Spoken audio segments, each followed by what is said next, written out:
राधे राधे साथियों, आज हम बात करेंगे कार्यपत्रक नंबर 58। पूर्ण संख्याओं की समझ विकसित करना है। पूर्ण संख्या क्या होती है? जो संख्या 1, 2, 3, -1, 0, -2 यह संख्या पूर्ण थी, मतलब जिसको अंश या भिन्न में नहीं लिखे सकते हैं वो पूर्ण संख्याएं होती है।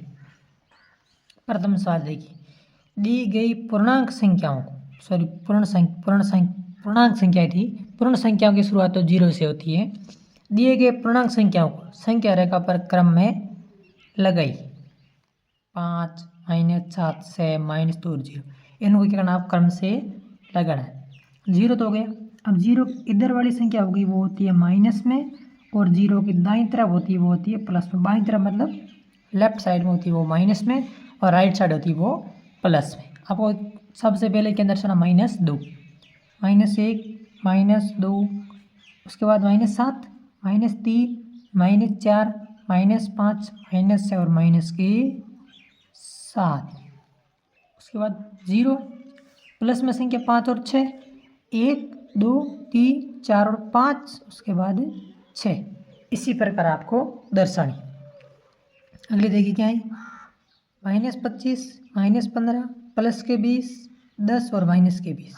अब ये संख्या तो कम है, लेकिन क्या करें, अंतर हम कर देंगे। अंतर यदि ये यहाँ लिख देंगे 5, -5, तो ये संख्या भी हो सकती है। अभी इसमें 4, 3 छोटी आ जाएगी। बड़ी बड़ी संख्या का अंतर भी आप ले सकते हैं, क्योंकि ये संख्या तो बड़ी है तो लाइन तो ज़्यादा बढ़ेंगी, इसलिए हमने क्या किया, 5 5 का अंतर ले लिया। और क्या दर्शाना, -10, सॉरी -15, -10 तो -15, उसके बाद माइनस के 20, उसके बाद माइनस के 25। इसी प्रकार आप आसानी से दर्शा सकते हैं। अंतर का हमने ज़्यादा ले लिया। या देखिए 10 प्लस के 10 और प्लस के 20, प्लस के 5, प्लस के 10, प्लस के 15, प्लस के 20। हमने अंतर कितने के लिए, 5 5 का अंतर लिया है। पिछले बार में 1 1 का था, वो तो संख्या के हिसाब से आपको अंतर लेना पड़ेगा। अगला क्या, +12, -6, -18, +30 और -24। इस बार अंतर कितने का लेंगे, 6 6 का लेंगे।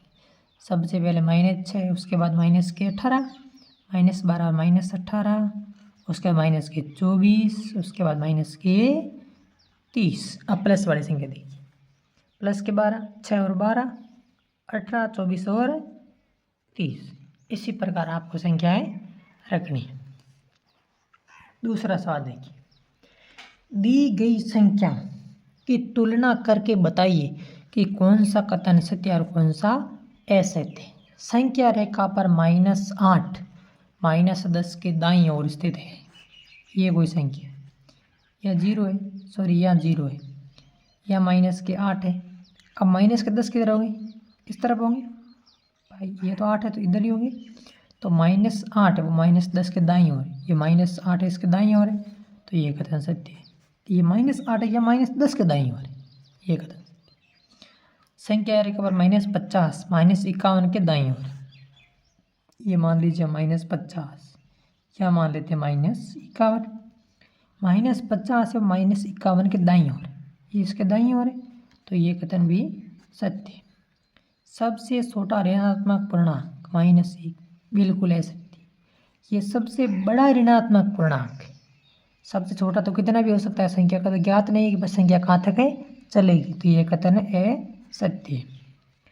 -35, -25 से बड़ा पूर्णांक, -35, -25 से बड़ा पूर्णांक -1 है। -1 की संख्या -25 से भी बड़ी और -35 संख्या। यदि संख्या के आगे माइनस है और जितनी बड़ी संख्या है उतनी ही छोटी संख्या मानी जाएगी। तो ये कथन में बिल्कुल है सत्य। ये -1 इन सबसे बड़ा है, तो ये कथन सत्य। अगला देखिए, तीसरा सवाल क्या है, -20 से 5 बड़े पूर्णांक आपको लिखने हैं। -20 से बड़े, -19 लिख सकते हैं, -16 लिख सकते हैं, प्लस के 10 लिख सकते हैं, प्लस के 20 लिख सकते हैं, प्लस के 40 लिख सकते हैं। माइनस कितने बड़े हो सकते हैं भाई, -21 की तरफ संख्या नहीं होनी चाहिए, वो सारी छोटी संख्या है। -20 से -21, -22 ये सबसे छोटी है, ये सभी छोटी संख्या है। -20 से -6 से छोटे पूर्णांक आपको लिखने। -6 से छोटे मतलब -7, -10, -23, -41 और -4। यह सभी छोटे पूर्णांक थे। यदि संख्या माइनस में है और बड़ी है तो उतनी छोटी संख्या होगी। अगला सवाल देखिए, निम्नलिखित संख्याओं के परवर्ती संख्या है।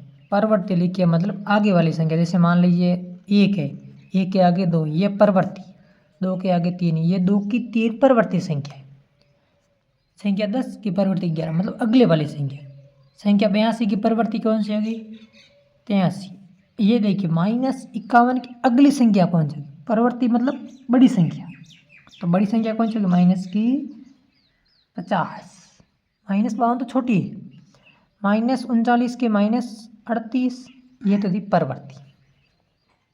निम्नलिखित संख्याओं के पूर्ववर्ती लिखिए। पूर्ववर्ती मतलब एक संख्या कम, जैसे मान लीजिए 10 है, 10 की पूर्ववर्ती 10 - 1 बराबर कितनी होगी? 9, मतलब एक संख्या पीछे। देखिए -37 की -38 एक संख्या छोटी, 49 की एक संख्या छोटी, माइनस प्लस के 48, -311 की परवर्ती -312, 437 की 437। ये था कार्यपत्रक नंबर 58। वीडियो के लिए चैनल को लाइक, सब्सक्राइब और शेयर करें। धन्यवाद।